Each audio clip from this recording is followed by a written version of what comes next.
Around 570 BC, on the Mediterranean coast of Sicily, a sculptor named Persius walked into the throne room of the tyrant Phalaris with a gift.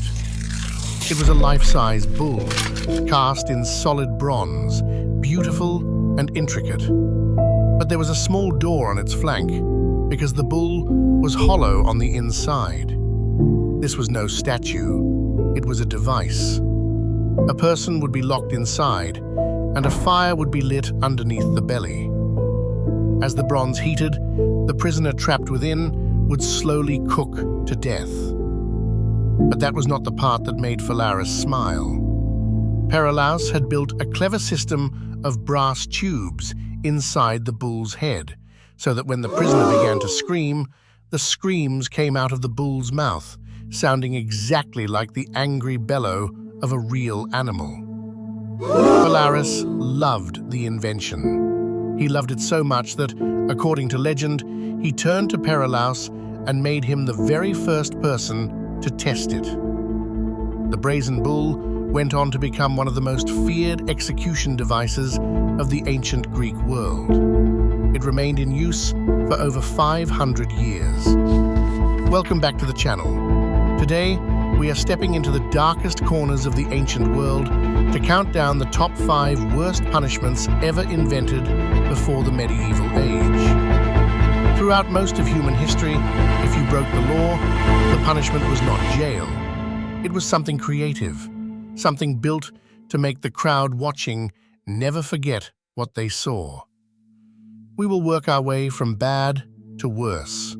This was number 5. Number 4.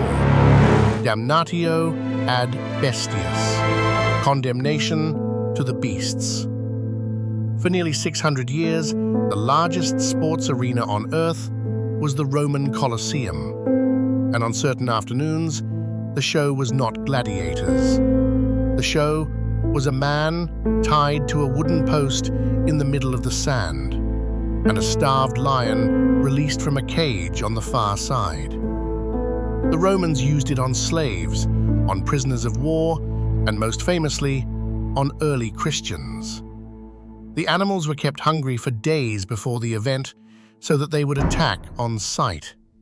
Sometimes the victim was torn apart in minutes, sometimes the lion was not hungry, and the entire crowd had to sit and wait. The historian Tacitus records that under the Emperor Nero, Christians were sewn into the skins of wild animals. Then, trained dogs were released into the arena who saw only prey, not people. This was not punishment for a crime.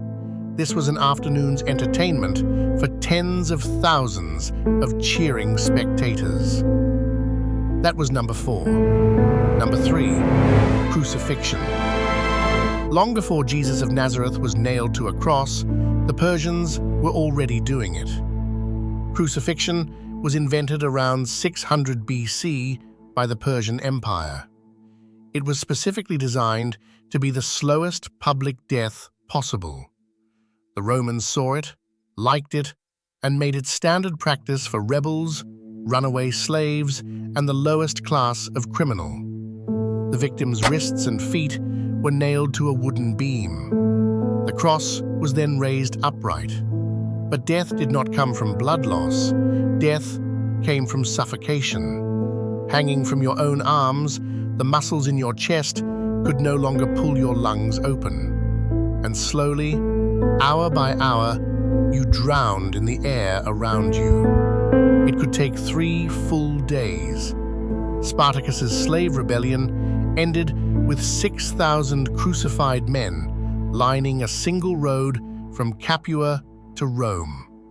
One body every 30 meters for 200 kilometers.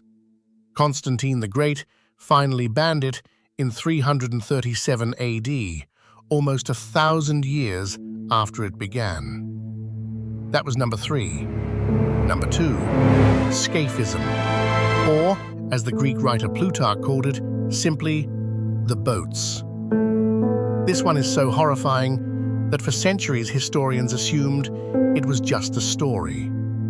The condemned person was placed inside a hollow tree trunk or between two small rowing boats lashed together with their head, hands, and feet sticking out the ends. Then they were force-fed an enormous quantity of milk and honey until their stomach revolted. Their entire body was also smeared, head to toe, with more honey. And then they were floated, gently, out onto a stagnant pond. Within hours, every fly, wasp, beetle, and rat for miles around had arrived. The insects laid their eggs in the open skin. The victim's own waste, trapped inside the boats with them, attracted still more. Each day, the feeding continued, so they would not die of thirst or starvation. Death came, eventually, from infection, exposure, and being slowly eaten alive.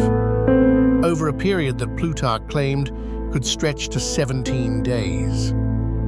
That was number 2. And finally, number 1. The single worst crime in the entire Roman legal code was killing your own father. The punishment was called Poena Cullei, the penalty of the sack. First, the convict was beaten with rods until the skin of their back was raw. Then they were sewn, while still alive, into a large leather sack. And then, into the sack with them, 4 animals were placed: a dog, a rooster, a snake, and a monkey. Each animal had a precise symbolic meaning. The dog represented shamelessness, the rooster, arrogance, the snake, treachery, and the monkey, a mockery of humanity itself. The sack was sewn shut, loaded onto a cart, taken to the nearest river, and thrown in.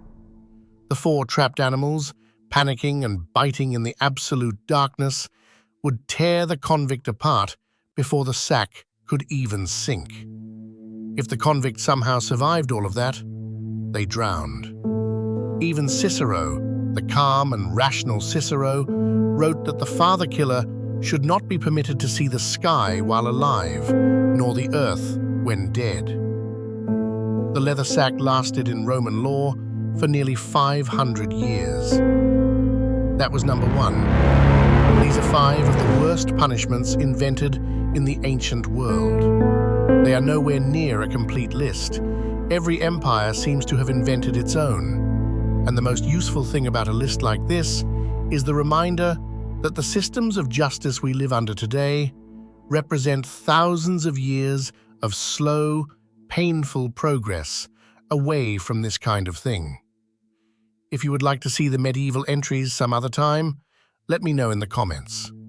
Stay curious.